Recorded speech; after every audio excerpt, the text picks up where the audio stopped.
संस्कार तो नहीं है और धर्म विरुद्ध ऐसा भगवान क्यों करते हैं?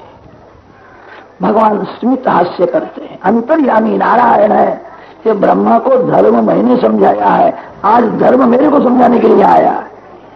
मैं नहीं जानता है धर्म विरुद्ध है। ब्रह्मा गोपी को स्त्री भाव से देखते हैं। भगवान ने ऐसी लीला की, जिस गोपी को आलिंगन दिया है उस गोपी को आत्मस्वरूप का दान किया। अब साड़ी पहनने वाली कोई गोपी रही नहीं, सभी पीताम्बरधारी कृष्ण हो गए हैं। अरे मैं रमेशो व्रज सुंदरी यथार्भक स्वप्रतिबिंब विभ्रम। पारसमणि लोहे को सोना बनाता है, पारसमणि लोहे को पारसमणि नहीं बना सकता है।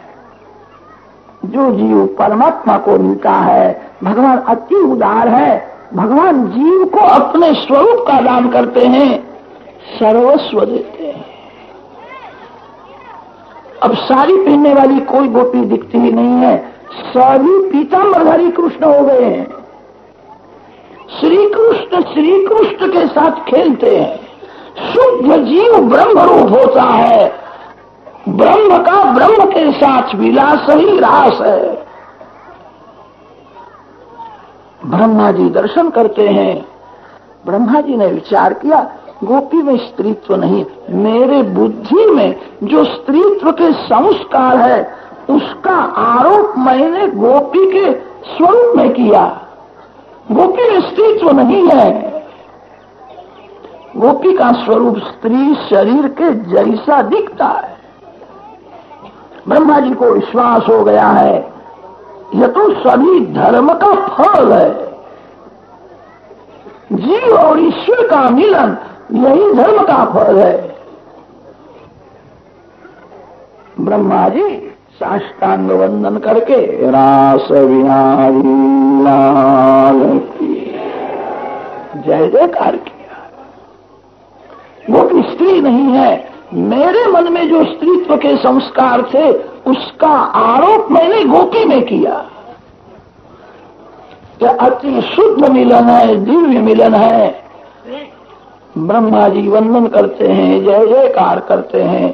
फिर तो भगवान ने ऐसी लीला की है, ब्रह्मा जी वंदन करके खड़े होते हैं। ब्रह्मा जी को दर्शन होता है। अब पीताम्बर पहनने वाले कृष्ण कोई दिखते ही नहीं, सभी साड़ी पहनने वाली गोपी ही गोपी दिखती है। तो पूर्ण अद्वैत की कथा है।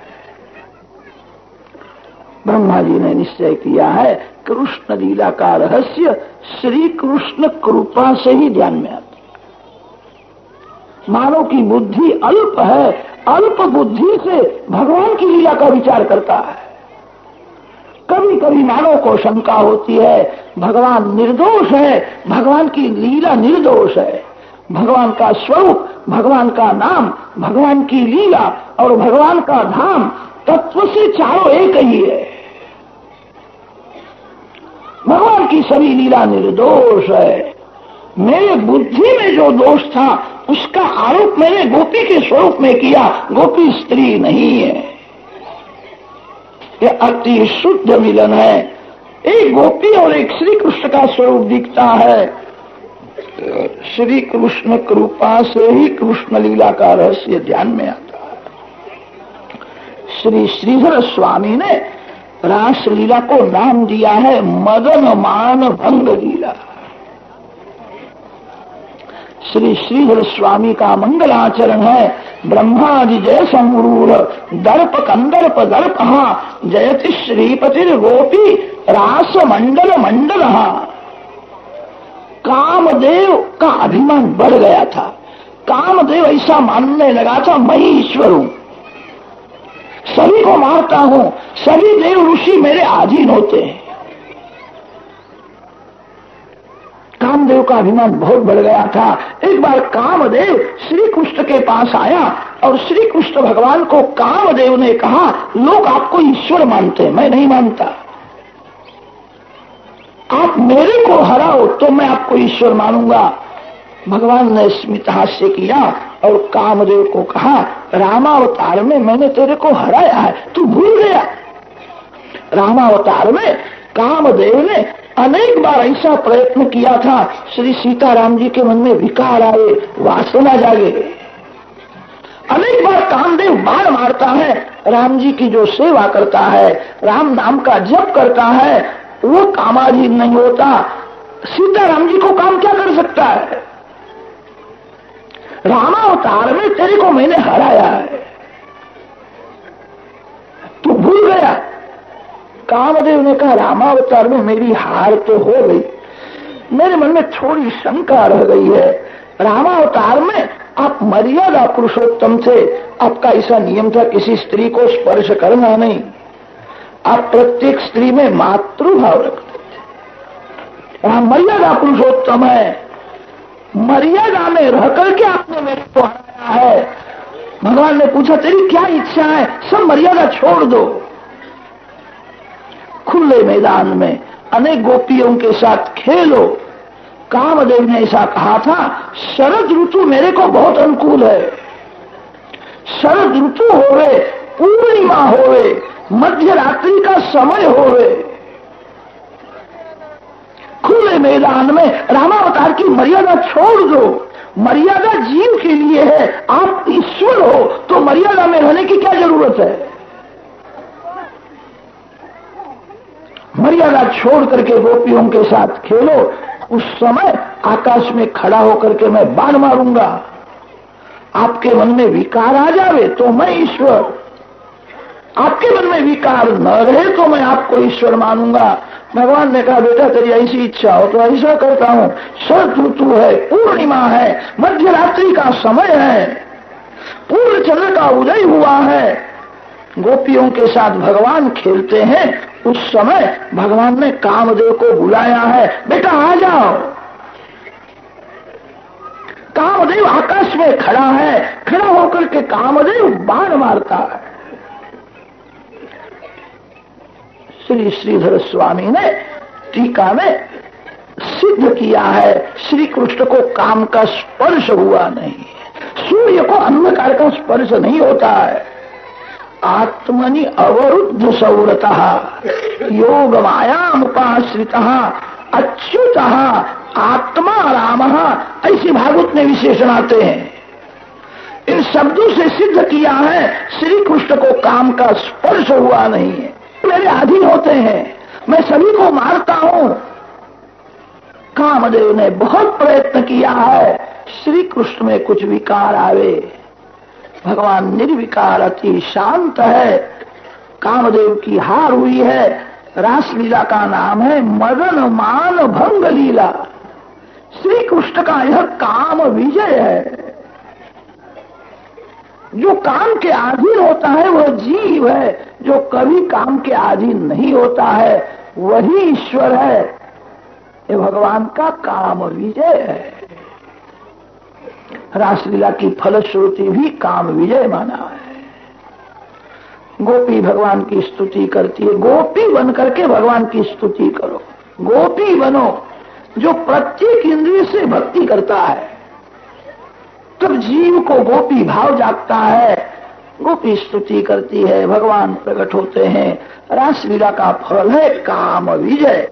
विक्रीडितं व्रजवधूभिरिदं च विष्णोः श्रद्धान्वितोऽनुशृणुयादथ वर्णयेद्यः भक्तिं परां भगवति प्रतिलभ्य कामम् रुद्रोगमाश्वपहिनोत्यचिरेण धीरः। कामं रुद्रोगम आशु अपहिनोति। काम ही शत्रु है।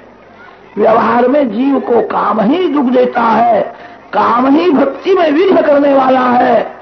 श्री कृष्ण का यह काम विजय है। बहुत से संतों का ऐसा नियम होता है, रात्रि में 10 बजे के बाद स्नान करते हैं। रात्रि में ही काम मारने के लिए आता है। गोपाल जी की प्रेम से पूजा करते हैं, रासलीला का पाठ करते हुए भगवान के साथ सो जाते हैं।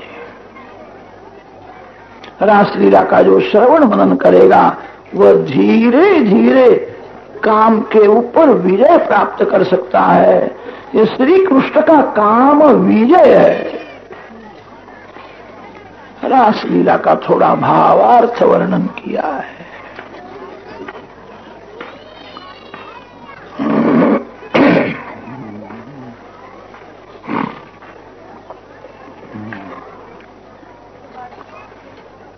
अरिष्टासुर, व्योमासुर, केशी अनेक राक्षसों का भगवान ने उद्धार किया।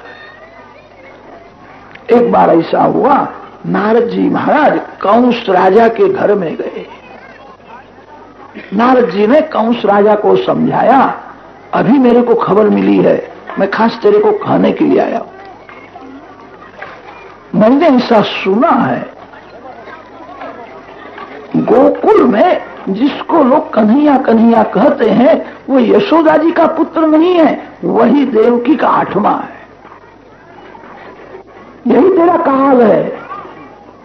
ये वसुदेव ने धोखा दिया, अपना पुत्र को लेकर के गोकुल में गए, यशोदा जी के गादी में अपना पुत्र को रखा। यशोदा जी के यहाँ जो कन्या हुई थी वह ले आए और तेरे को वो कन्या दी जो बड़ी देवी हुई थी। वसुदेव ने कपट किया है। श्री कृष्ण ही तेरा काल है। कंस ने कहा, महाराज मेरे को शंका तो होती थी, अनेक राक्षसों को श्री कृष्ण मारते, यही मेरा काल, शंका करना नहीं, यही काल है। वसुदेव ने धोखा दिया है। कंस को क्रोध आया है, वसुदेव ने कपट किया, मैं वसुदेव को मार डालूंगा। वसुदेव जी को मारने के लिए तैयार हुआ है। नारद जी महाराज को जलाना आता है और बुझाना भी आता है।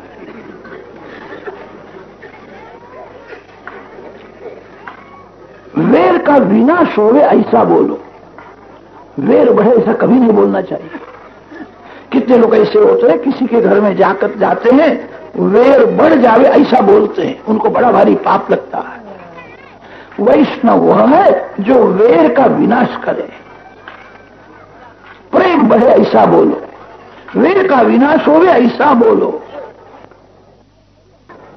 मानव को बुझाना नहीं आता है, जला नहीं आता है। कंस वसुदेव जी को मारने के लिए तैयार हुआ। नारद जी ने विचार किया, ये मूर्ख है, वसुदेव जी को अभी मार डालेगा। नारद जी समझाते हैं, उतावल करना नहीं, उतावल से काम बिगड़ जाता है। वसुदेव जी को मारने से तेरे को क्या लाभ है? तेरा काल तो कृष्ण है, तू वसुदेव जी को मारेगा, कृष्ण वहां से भाग जाएगा और किसी दिन रात्रि में आकर के तेरा गला दबा तेरे को मार डाले तो तेरे काल को मारने का प्रयत्न कर, वसुदेव जी को मारने से क्या लाभ है? तेरा काल तो कृष्ण है। 10 वर्ष पूरे हो गए, अभी 11वां वर्ष बैठा है तो बालक, बड़ा चतुर है। तेरे काल को मारने का तू प्रयत्न कर। कंस राजा को ऐसा समझाया। नारद जी वहां से गोकुल में आए हैं, बाल कृष्णलाल को वंदन करके कहा है, मैं सब तैयारी करके आया। अब आप मथुरा में जाने वाले हो, आप कंस को मारोगे, थोड़े दिन के बाद आप द्वारका के राजा होने वाले हो। आपकी कृपा से आपकी सभी लीला मैं जानता हूं। नारद जी महाराज एक एक लीला का वर्णन करते हैं। कंस राजा को चिंता हुई है, वसुदेव ने कपट किया, मेरा काल 10 वर्ष का हो गया। कंस राजा को चिंता हुई है। कंस राजा के अखाड़े में बड़े बड़े पहलवान रहते थे। पहलवानों ने सुना कंस राजा चिंता में है, उनका शत्रु 10 वर्ष का हो गया है। बड़े बड़े पहलवान कंस राजा को मिलने के लिए आते हैं। कंस राजा को समझाते हैं, 10 वर्ष का बालक आपको क्या मार सकता है? आपने देवों को भी हराया है, घबराना नहीं। कृष्ण को मथुरा में बुलाओ, उसका हाथ पकड़ करके मैं अखाड़े में ले जाऊंगा। मेरे में 10,000 हाथियों का बल है, मेरा वजन भी उसको सहन होगा नहीं। मिट्टी के साथ उसको मैं मिट्टी बना दूंगा, आपके काल को मैं मारूंगा।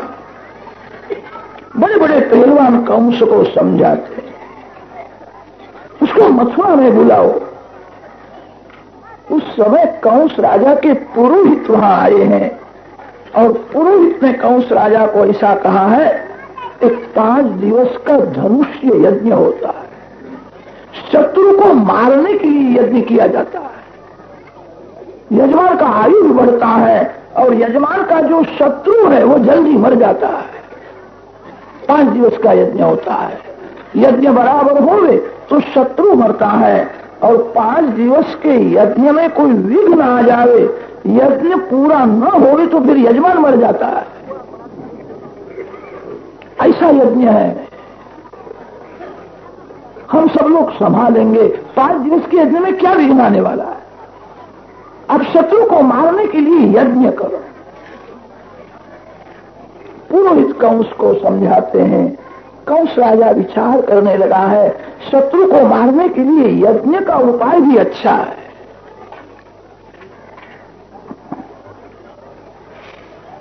यज्ञ का दर्शन करने के लिए मैं नंद जी को निमंत्रण दूंगा। नंद जी रामकृष्ण दोनों बालकों को लेकर के मथुरा में आएंगे, मेरे पहलवान मेरे काल को मार डालेंगे। ऐसा से कपट किया है। कंस राजा ने हुक्म किया, यज्ञ की तैयारी, यज्ञ करना है। पुरोहित को कहा, किसी को बोलना नहीं, यज्ञ किसके लिए होता है, आप जानो और मैं जानू, शत्रु को मारने के लिए यज्ञ करना है, किसी को कहना नहीं, गुप्त रखो, यज्ञ की तैयारी करो। कंस राजा ने विचार किया, नंद जी को निमंत्रण देने के लिए मैं किसको भेजूं? वयोवृद्ध अक्रूर जी याद आए। वयोवृद्ध है, शांत स्वभाव के हैं, बुद्धि स्थिर है। अक्रूर जी को मैं मथुरा से गोकुल में नंद जी को निमंत्रण देने के लिए भेजूंगा। नंद बाबा रामकृष्ण को लेकर के आएंगे, मेरे पहलवान उसको मार डालेंगे। कंस अक्रूर जी के घर में गया है और अक्रूर जी को समझाता है, अभी नारद जी आए थे, नारद जी ने मेरे को कहा है, ये वसुदेव ने कपट किया, अपना पुत्र गोकुल में रखा और यशोदा जी की कन्या मेरे को दी है, मैं भी कपट करके उनको मारने वाला हूं। गोकुल में जिसको कन्या कन्या कहते वही मेरा काल है। इतना बड़ा राज मेरे हाथ में है, सुंदर रानियां हैं, मैं सुख नहीं भोग सकता, मेरे को मृत्यु का भय लगता है। मेरा काल मर जाए तो फिर मैं सुख भोगूंगा। मेरे काल को मारने के लिए मैंने यह कपट किया है, शत्रु को मारने के लिए यज्ञ करना है, आप मेरे को थोड़ा साथ दो। कल मेरा सोने का रथ लेकर के आप गोकुल में जाओ। नंद बाबा को कहना, कंस राजा ने आपको यज्ञ का दर्शन करने के लिए निमंत्रण दिया है, मथुरा में बड़ा भारी यज्ञ होने वाला है, आपको आना है। मेरे रथ में रामकृष्ण को बैठा करके ले आओ। सभी लोगों की इच्छाएं मथुरा पास में है, अभी रामकृष्ण एक बार भी मथुरा में आए नहीं। मेरा सोने का रथ इसलिए मैं भेजता हूं, नंद जी को विश्वास होवे, कंस राजा का श्री कृष्ण में प्रेम है, इसीलिए कंस राजा ने अपना सोने का रथ भेजा। कृष्ण को मारने के लिए मैंने कपट किया है, एक बार मेरा काल मर जाए फिर मैं सुख भोगूंगा। मैंने जो विचार किया है आपको कैसा लगता है? अक्रूर जी ने कहा है, विचार करने से संसार में सुख नहीं मिलता, सुख तो जो प्रारब्ध में लिखा है वही मिलता है। सुख प्रयत्न से नहीं मिलता, प्रारब्ध के अधीन सुख है। जिसके भाग में सुख लिखा है उसको जंगल में झाड़ के नीचे भी सुख मिलता है, और जिसके भाग में दुख लिखा है वो बंगला में रहता हो तो वह भी दुखी हो जाता है। सुख और दुख प्रयत्न से नहीं मिलते हैं, प्रारब्ध में जो लिखा है वही भोगना पड़ता है। संसार के सुख दुख प्रारब्ध के अधीन है। सिनेमा प्रथम तैयार करते हैं, फिर लोगों को बताते हैं प्रारब्ध के अनुसार मानव जीवन में कितना सुख मिलना है, कितना दुख मिलने वाला है, कितनी संपत्ति मिलने वाली है, सब कुछ नक्की हुआ है। साक्षी भाव से देखना है। विचार करने से सुख नहीं मिलता है। जो सुख भाग्य में लिखा है वही मिलता है। लौकिक सुख के लिए बहुत प्रयत्न करने की जरूर नहीं है। लौकिक सुख प्रयत्न से नहीं मिलता, प्रयत्न से परमात्मा मिलते हैं। और लौकिक सुख तो प्रारब्ध में जो लिखा है वही भोगना पड़ता है। कुल में जाते हैं, रथ में बैठे हैं, मार्ग में पवित्र विचार करते हैं। संसार सुख के संकल्प करके मन को बिगाड़ना नहीं। काम सुख का संकल्प करने से मन बहुत बिगड़ता है। द्रव्य का चिंतन करने से मन बहुत बिगड़ता है। पवित्र विचार करो। मार्ग में भी भक्ति करने की बहुत जरूरत है। जो मार्ग में भक्ति नहीं करता उसकी आंख बिगड़ जाती है, उसका मन बिगड़ जाता है। आप कथा में आए तो मार्ग में आप क्या करते थे? कितने लोगों को तो ऐसी खराब आदत होती है, एक एक का मुख देखते हैं, ये काला है कि गोरा है, इसके कपड़े कैसे हैं। किसी के कपड़े देखने से, मुख देखने से क्या लाभ है? जैसा मेरा शरीर है वैसा ही सभी का शरीर है। शरीर को क्षय रोग लगा है। शीर्यते इति शरीरम। अभी जो सुंदर दिखता है वो थोड़े समय में ही बिगड़ने वाला है। मार्ग में जो भगवान की भक्ति नहीं करता उसका मन बिगड़ जाता है। जो मार्ग में भगवान को भूल जाता है वो पाप करता है। मार्ग में भक्ति करने की बहुत जरूरत है। गच्छन् पश्चिमा भागो भगवती अम्बुजे क्षणे भक्तिं पराम उपगतः एवमेतद् चिन्तयत। खराब विचार करके मन को बिगाड़ना नहीं। पवित्र विचार करो, मन को सुमन बनाओ। शिवो न सुमना भवा। खराब विचार करने से मन बिगड़ता है, जीवन बिगड़ता है। अक्रूर जी मार्ग में भगवान का स्मरण करते हुए चलते हैं। भगवान ने मेरे को बुलाया है, मैं आज तक गोकुल में गया नहीं, भगवान की मेरे ऊपर कृपा हुई है, इसलिए आज मैं गोकुल में जाता हूँ। आज मेरे को गोपाल कृष्ण का दर्शन होने वाला है। मेरे जैसे कामी को श्री कृष्ण का दर्शन नहीं होता है। भगवान ने कृपा करके मेरे को याद किया है, मेरे को बुलाया है।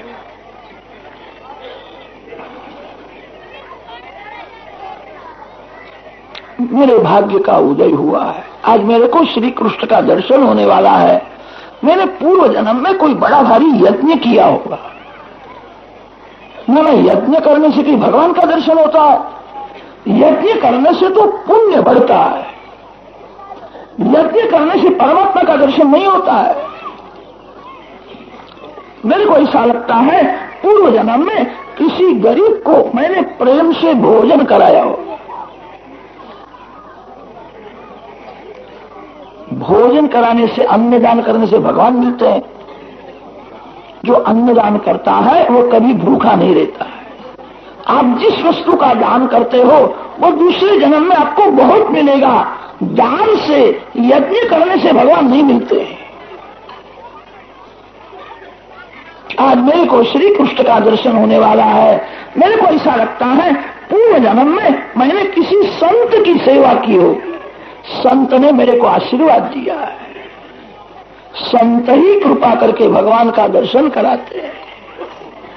मेरे ऊपर किसी संत की कृपा है, इसीलिए भगवान ने मेरे को बुलाया है। मैं सायंकाल तक गोकुल में पहुंचूंगा। गोपाल कृष्ण का दर्शन मेरे को सायंकाल में होगा। मैंने सुना है बलराम जी गोरे हैं, श्री कृष्ण श्याम है। श्री कृष्ण पीला पीताम्बर पहनते हैं और बलराम जी नीला पीताम्बर पहनते हैं। गौर सुंदर श्याम सुंदर की जोड़ी है। आज श्री कृष्ण बलराम का मेरे को दर्शन होगा, भगवान के ग्वाल बाल मित्रों का दर्शन होगा। मैं प्रथम तो ग्वाल बाल मित्रों को वंदन करूंगा। ये गोकुल के ग्वाल बाल जो है कुछ पढ़े लिखे तो नहीं है, गरीब है, मैं ऐसा मानता हूं मेरे से श्रेष्ठ है। श्रेष्ठ वह है जो भगवान के साथ खेलता है, जो परमात्मा के साथ प्रेम करता है, वही श्रेष्ठ है। मलमूत्र से भरे हुए शरीर के साथ खेलने में जो सुख समझता है वह कनिष्ठ है। ये ग्वाल बाल कुछ पढ़े लिखे तो नहीं है, परमात्मा के साथ खेलते हैं। मैं उनको वंदन करूंगा, फिर मैं बलराम जी को वंदन करूंगा, फिर श्री कृष्ण भगवान को साष्टांग प्रणाम करूंगा। भगवान को मैं कहना है, ये पापी जीव शरण में आया, हजारों वर्ष हो गए ये जीव आपसे अलग हुआ है। कृपानाथ कृपा करो, एक बार मेरे को नजर दो, भगवान की मेरे ऊपर नजर पड़े। मैं जब वंदन करूंगा तो भगवान मेरे को देखे तो अच्छा है। भगवान को खबर पड़नी चाहिए इस जीव को किए हुए पाप के लिए पश्चाताप हुआ है, ये जीव मेरे को शरण में आया है। मैं वंदन करूं तो भगवान की मेरे ऊपर नजर पड़ेगी। भगवान तो बहुत प्रेम करते हैं। मेरे को तो ऐसा लगता है श्री कृष्ण अपना हाथ मेरे मस्तक ऊपर रख देंगे।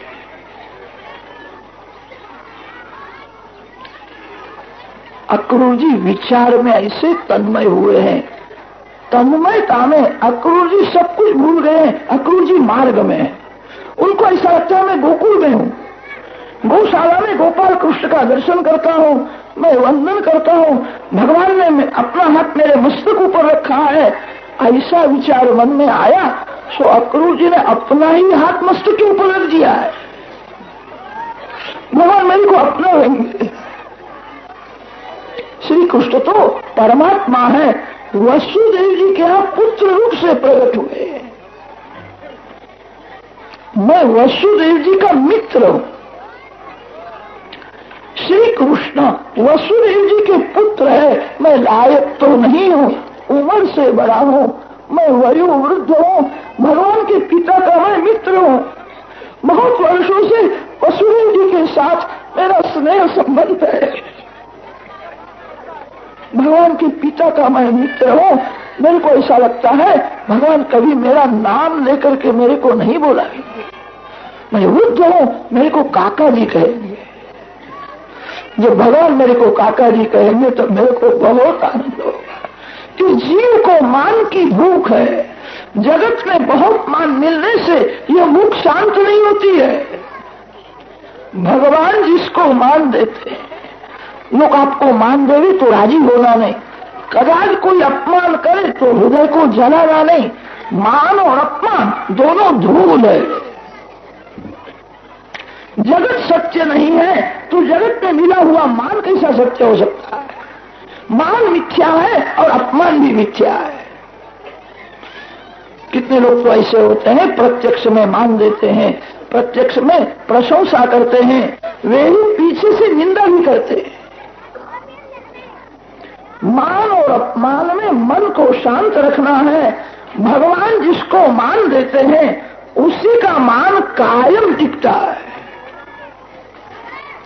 आज भगवान कृपा करके मेरे को अपना लेंगे ऐसा लगता है। मेरा नाम लेकर के नहीं बोलेंगे, मेरे को काका जी कहेंगे। एक बार मेरे को काका जी कहें तो मेरा मरण सुधरेगा। मेरी वृद्धावस्था है, अब ये शरीर बहुत दिन तक नहीं रहेगा। भगवान जिसको अपनाते हैं अंत काल में भगवान उसको लेने के लिए जाते, मेरा मरण सुधरेगा। मेरे भाग्य का उदय हुआ है। अक्रूर जी पवित्र विचार करते हुए जाते हैं। नंदगांव के पास अक्रूर जी का रथ आया। जिस मार्ग से श्री कृष्ण गायों को लेकर के घर में गए थे, उस मार्ग में अक्रूर जी का रथ आता है। मैंने सुना है गायों के पीछे चलते हैं, जूता नहीं पहनते हैं, नंगे पांव चलते हैं, उनको गाय बहुत प्यारी लगती है। ये श्री कृष्ण के ही चरण दिखते हैं, ये कमल का चिन्ह है, ये स्वस्तिक का चिन्ह है। अक्रूर जी घर में आंख बंद करके श्री कृष्ण चरण का ध्यान करते